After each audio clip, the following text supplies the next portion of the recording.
Olá, querido irmão, graça e paz da parte do Senhor Jesus. Vamos olhar agora para o Salmo de número 64. Aqui, o rei Davi, cercado por inimigos, em uma situação completamente difícil, ele se volta mais uma vez para Deus e pede auxílio e proteção do Senhor. Vamos olhar para esse salmo. Esse salmo possui uma divisão quádrupla, há 4 partes nesse salmo, onde nós vamos analisar nesta hora. Primeiro, ele faz um clamor inicial a Deus, isso está no versículo número 1. Ele diz: ouve, ó Deus, a minha voz nas minhas perplexidades, preserva a minha vida do terror do inimigo. Ele diz: ouve, ó Deus, a minha voz nas minhas perplexidades, ou seja, eu estou diante de uma situação que me fez paralisar, eu estou perplexo diante do mal, diante dos levantes que estão contra a minha vida. Portanto, ouve a minha voz, Senhor. Há aqui a descrição de uma situação radical, de uma situação extrema na qual o rei Davi está inserido, e então ele clama a Deus. Depois de fazer isso, ele faz então uma descrição dos inimigos, dizendo o que está contra ele, do versículo 2 ao versículo 6. E ele diz o seguinte: esconde-me da conspiração dos malfeitores e do tumulto dos que praticam a iniquidade, os quais afiam a língua como espada e apontam quais flechas palavras amargas, para as ocultas atingirem o íntegro. Contra eles disparam repentinamente e não temem. Teimam no mau propósito, falam em secretamente armar ciladas, dizem: quem nos verá?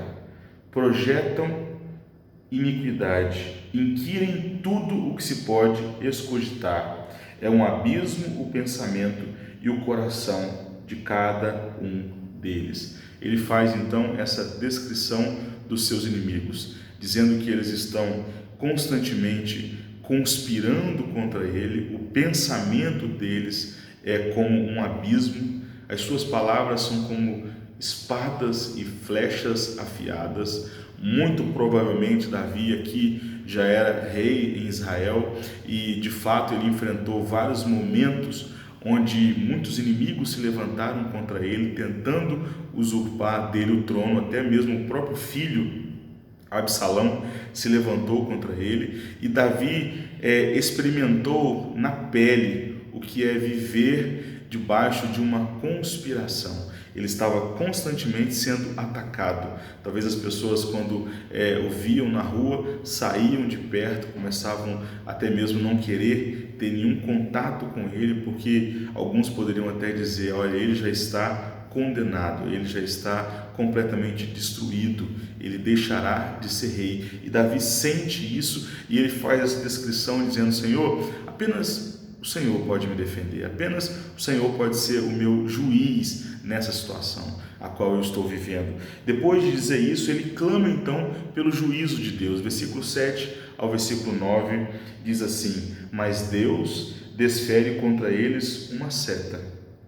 De súbito se acharão feridos, dessarte serão levados a tropeçar, a própria língua se voltará contra eles, todos os que os veem meneiam a cabeça, e todos os homens temerão e anunciarão as obras de Deus e entenderão o que ele faz.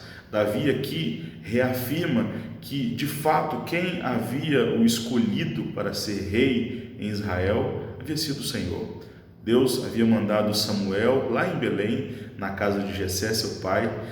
Houve uma inquirição com os outros irmãos, que todos eram mais fortes, mais belos, mais preparados do que Davi. Contudo, o Senhor diz a Samuel: eu olho o coração e não apenas o exterior. E escolheu Davi. Davi era um simples pastor de ovelhas que ficava no campo, um rapazote, mas Deus resolveu trazer ele e ungir como rei em Israel. E Deus havia afirmado para ele que da descendência dele sairia um reino eterno, apontando para a figura de Jesus Cristo. Davi sabia que, por mais que ele estava passando por dificuldades e por lutas, O Senhor Deus era com ele. Portanto, ele diz: olha, todos aqueles que se levantaram contra mim cairão.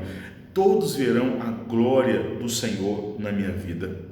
E há então um chamado ao regozijo, à alegria, à confiança no Senhor. Isso está no versículo número 10, que diz: o justo se alegra no Senhor e nele confia. Os de reto coração todos se gloriam.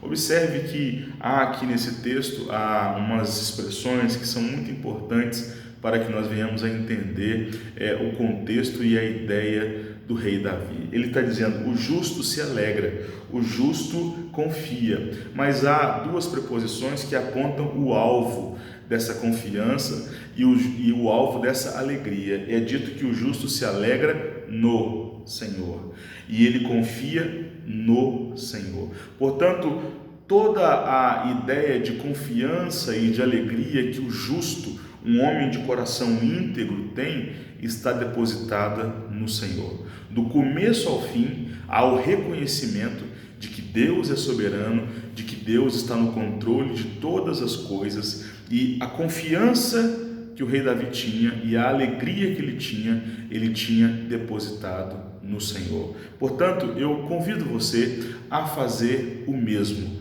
Coloque o Senhor Jesus sempre como o centro, reconheça Ele como o centro da sua vida.